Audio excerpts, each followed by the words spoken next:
Am I the a-hole for kicking my brother and his wife out of my mother's funeral? I, female 31, lost my mother 3 weeks ago to cancer. It was devastating to say the least.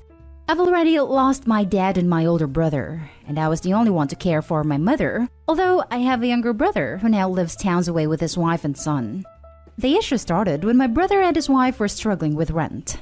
My mother agreed to let them move into my deceased brother's home under one condition, and that is to not throw away any furniture or try to make changes to the house since they were going to stay temporarily. My brother and wife agreed to this condition. But a month later, my mom started missing my deceased brother's stuff. His stuffs were thrown away. Furniture as well, and my brother's wife changed how the rooms look, claiming the decoration wasn't her style. My mom told them to stop, but my brother's wife got into an argument with her, and when my mom told them to leave, brother's wife spread rumors that my mom kicked her out when she was pregnant. No one knew, not even mom, and turned the family against me and mom. My brother and his wife cut contact. A few months later, my mom reached out, sent letters, and wanted to work it out. But my brother's wife blocked her and called her awful names. She later gave birth to a boy, and we didn't know till we saw a post on Facebook by coincidence. My mom was sick at the time, so she invited them. But sister-in-law refused to let my mom meet her grandbaby. Sent gifts, but were returned later. My mom was devastated knowing she won't see her grandbaby. I tried to talk to my brother, but I too was blocked. My mom passed. That was it. I stopped trying. It was too late. My mom left some fund for her grandbaby and told me to tell him about her when I get the chance. I was shocked to see my brother and his wife arriving to the funeral. I lost it when I saw them. My sister-in-law came to extend her condolences. I got into an argument with her and told them to leave. Sister-in-law said no hard feelings since I'm grieving, but I got mad. I kept yelling at them. My aunt told me to back down, but I insisted. They left, and others agreed with me, but my aunt berated me and said this behavior was disgraceful. She didn't expect this from me and said it was wrong. I feel horrible. My aunt spoke to my brother, and she's been trying to get us to meet, but I keep saying no. Now for the top comments. Not an a-hole. Not to be insensitive. They didn't honor her when she was alive, so why are they there to honor her when she's dead? Inheritance? Could also be to save face and try to keep the rest of the family on their side.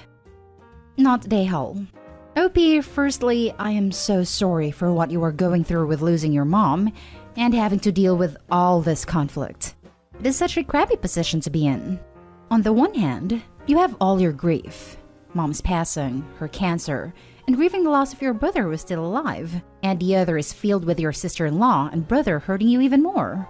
Your sister-in-law is out of line to say no hard feelings. To hell with her. She wants to be the hero who made amends. No, not now, not at this time. You only have to deal with her when you feel ready. We had a similar conflict with my dad's passing and funeral. My mom and dad's younger brother got into a physical. I kid you not. Fist fight at the funeral.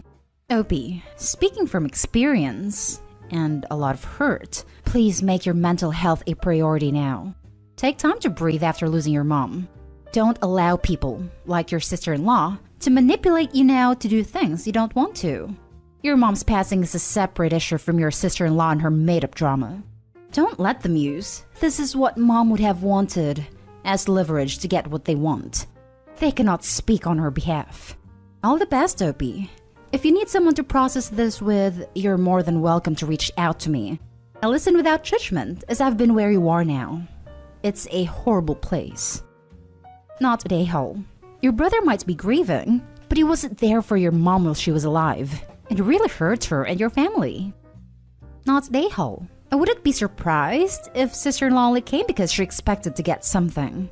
Nevertheless, I wouldn't even mention the money your mother left their son until he reaches 18. Then, give it to him personally. Now for the next story. Am I the a-hole for not wanting to give my cut of my dad's inheritance? We have a complicated history. My dad wasn't a bad guy, but wasn't necessarily a good guy either. He stepped out on his wife and hooked up with my mom once. She didn't have a clue he was married. Then I, 27 male, was born, but he had no idea. I think I was maybe 6 or 7 when she was able to track him down. So the cheating came out, and they almost divorced, but stayed together, and my dad wanted to be part of my life. He'd come around all the time, take me out, and help my mom with money. For a few years, my dad tried to include me in stuff he'd do with my half-siblings, but they didn't like me, so they bullied me a lot. I met his wife a few times, and she was just nasty and mean. So after that, he stopped trying and went back to us doing our separate thing. But when I was 14, he started pulling back with contact. I think because it was still causing problems in the marriage. And then he just stopped coming around by the time I was 15. We talked sometimes over the years. They got a divorce in the end, but he still never reached out even when I'd try. He died recently and left me a letter apologizing for how he was, and he was too ashamed to try working things out after being out of touch for so long. It also said he knows money can't make up for him not being there, but wants me to have it. I was speechless. He left a small portion for my half-sibs, but in his will, most of his money is to go to me. They're really not happy about it because they say he barely left them with anything, and they're owed that money for all the trouble this caused in their lives. But this money, it could really help with so much, like actually finishing my degree, put a down payment on a decent house, and put the rest in a retirement fund or something. My half-siblings and even their mom are coming down hard and won't stop with the messages because I'm not willing to split what's owed to them since they were his kids too. Don't even want to repeat what they say because it makes me feel horrible. I know they're still mad about the cheating and breaking up the family. This probably feel like another slap in the face to them. It's hard because I want to use this money for my life. But I get that coming into their life as the affair child basically made it fall apart. So I can see why to them it feels like I owe them after everything. Am I the a-hole? Not the a-hole. You owe them literally nothing. Opie's dad knew what he was doing. He left them some money so they can't complain about it not being enough unless they show their true colors by whining and being bratty. I don't think they're wrong to be pissed. Their dad cheats on their mom and ultimately they get divorced. And then the cheating dad leaves his inheritance to the kid conceived by dad? That must sting. Opie isn't an a-hole though. It's not their fault. I agree it probably would hurt. But they were financially supported their whole lives, where it sounds like dad only helped with the money for a few years with Opie. I wonder if dad helped the half-siblings with the university or other gifts later in life. This could just be Opie getting his share at the end. Not the a-hole. A will is the will. It's not your fault that he left you the amount he did, and he didn't give more to them. Not the a-hole. Your dad made the decision. The money's yours to do with what you want/wish. They are not entitled or owed anything by you. If anything, this is a karma thing, and the things they did that you probably don't know about is why things ended up the way that they are. Block, ignore, and move on. Sorry for your loss, and good luck. The next story is titled, Am I the a-hole for excluding my brother's kids from some family events? Context. I come from a large family, and it's considered really normal to help out or ask for help. And we often watch each other's kids, pick things up for each other, run errands, etc. I would describe us as laid back and generally low conflict. If people have an issue with something someone does, we usually address it with them privately so as not to embarrass them. The problem? One of my brothers is married to my sister-in-law, and they have kids, all under the age of 7. Sister-in-law has really specific ideas about parenting and what their kids should be allowed to do. She expects us to abide by her rules when her kids are at other family members' houses with the rest of the cousins. If the rules aren't followed, she doesn't say anything directly, but instead sends an email to the person with clear instructions on what they did wrong. The emails read like something from a boss. This happened a number of times over the years, but an event that happened last fall caused the current issues. During COVID, my mom has been babysitting the kids in our pod during the day and helping them with virtual school. Often there are 5+ kids there at a time. One of sister-in-law's rules is that her kids cannot have any food with dyes in it. No allergies, it is a general health thing.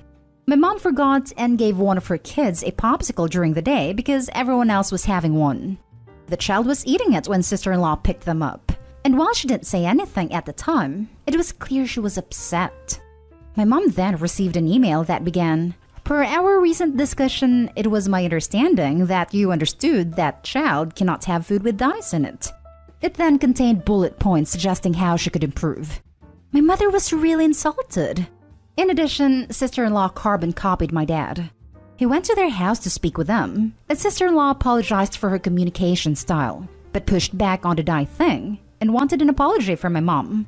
My mom apologized, but also no longer watches their kids regularly by her own choice. Ever since that happened, everyone is pretty cautious around them and their kids. If we are doing something that might violate her rules, we don't invite them. This is honestly most things we do because the stuff she bans, exposure to any form of violence, refined sugar, dyes, yelling, playground equipment above 5 feet, etc., are not things we have issues with, within reason, with our own kids. Recently, my brother asked me and my other siblings about it, and we were honest. We feel like we are walking on eggshells around them. He says she communicates about serious topics through email because of her anxiety disorder. He defends her behavior's mama bear tendencies and thinks we can slowly help her by being patient. We refused. Are we the a-holes for excluding my nieces/nephews? When we have big family get-togethers again, they will always be invited, but not always for other stuff. Edit. Also, just to say, my sister-in-law is often really fun/pleasant. It is really just a parenting issue that she is so controlling about. We never had issues with her before they had kids. Now for the top comments. Not the a-hole. Your brother-in-law is pulling a bait and switch. The issue is not her emails. The issue is her desire to control every single factor in her children's environment because of her anxiety. It's her responsibility to deal with her issues in therapy, and it's not your family's job to help her by being patient. Her husband should be encouraging her to get therapy instead of enabling her. If she has an issue with the food served, she should provide snacks for her children. If she has an issue with the style of play, she should find her own childcare instead of insisting everyone cater to her. Every word of this, she's essentially holding the rest of the family hostage. She's also setting her kids up to go absolutely berserk when they get older. It's well known that overly stifling kids usually leads to a commensurate level of rebellion in the teenage and college years. She may mean well, but she's doing real damage. Not the a-hole. People are entitled to raise their kids how they like, but cannot expect everyone to voluntarily make their lives annoying. Also, a lot of food dyes are natural. Cyanide is all natural too. Not the a-hole. Mama Anxiety Bear needs to go hibernate in cotton wool world because the way she's trying to shelter her kids is unrealistic and will backfire on her one day. I pity these children. Unless you find a coven of other like-minded parents, her kids are going to be incredibly lonely and isolated. Then, when they are finally allowed out into the real world, all hell is going to break loose. Now for the last story. Am I the a-hole for talking to my parents about getting a lock to keep my brother and his wife from going in my room without permission? So for a little context, I, 21 female, am still having to live at home with my parents due to COVID messing up my plans for moving out. My parents are happy to still have me at home, and I'm okay living with them till I can earn enough money to move out. One of my brothers, 26 male, and his wife, 26 female, tend to visit us a lot, which I don't mind. I enjoy seeing my brother. I love him very dearly. And his wife is a really sweet lady who we all get along with really well. However, my brother has a tendency to just walk into my room, whether I am in there or not. He did this before to pet our older cat, who tended to spend most of her time in my room. And I know he loved that cat, but I also did not appreciate him just barging in without warning. He stopped doing this for a while after our old cat passed away. She will forever be missed. But I recently got 2 new kittens from a rescue because I felt like I needed a new cat to help me heal from the loss of my old cat. It has been amazing, but now my brother's tendency of barging in has gotten worse than it was before. I have repeatedly asked him to not barge in, and that if he wants to enter my room, he needs to ask for permission first and respect my answer if I tell him no. He always says sure or okay, but it is clearly in a very dismissive way. His wife will always follow him after getting an ice cream bar from our freezer and just sit on my bed with him eating. It has been 6 months of this routine by now, and I am sick of it. My room is my space to be on my own and recharge and for privacy, and they continually disrespect that.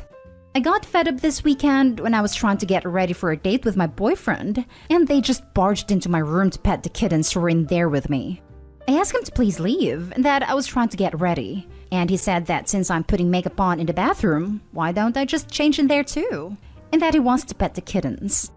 I gave up, got ready in the bathroom, and once I got home, I talked to my mother about getting a lock or something to put on my door so that they won't just go in, sit on my bed, and eat without my permission anymore. My brother heard about this because my dad, bless his heart, but he is oblivious sometimes, saw no issue saying we were going out to look for a lock when brother asked if we were home. Brother's now saying I'm just overreacting, that I have the kittens in there a lot of the time. They hate being away from me, so they usually follow me in there to sit on my bed and watch me as I'm doing anything in there. And he just wants to pet them. He says I'm being cruel to him and the kittens by not letting him in to pet them whenever he wants, and by apparently depriving the kittens of attention and interactions with people. I am just so sick of him and his wife barging in. But now I am starting to wonder, am I overreacting over this by looking at getting a lock to keep them out? Also, the sister-in-law never is the one who barges in. She usually just follows after brother a few minutes after he barges in himself. Edit. So someone pointed out in the comment that I should add this bit of info. When I am not there, I keep my door cracked open enough for the kittens to enter and leave the room as much as they want. And usually they go hang out with my parents and only go in my room if they need a litter box or a bite of food. I would never dream of forcing my kittens to stay cooped up in my room all alone when I'm not home. And most of the day, I also have my door cracked open for them as well, so that they can come and go as they please. Not Dayhall. He would not need it if just asked permission. He is a huge jerk. It does not matter if the kittens are there or not. It's your room. Put the lock, but also install a little cat door so they can enter and out whenever they want. Edit. Hopefully OP sees this so the kitties can go in and out whenever they want. I have 2 cats, and there's nothing they hate more than a closed door. Not Dayhall. If your brother is so upset about not being able to pet some kittens, he can actually go adopt some himself. Kitten season is here, I believe, and there will always be cats flooding into shelters that could use homes. Why doesn't he go get some fur babies for himself he can pet at home? You deserve your privacy, OP. Hope you get that lock, and you're able to have it after all this. Also, I'm sure those kittens aren't deprived of social attention and affection. Your brother's just wanting to be an a-hole. He has an older adopted cat he got about a month ago. Fat orange boy named Ferd who is super loving and sweet. And he loves that big guy. But I think he misses having playful cats about. I think he's also worried that, since he lives in a trailer at the moment out on a farm, any kittens would not survive out there.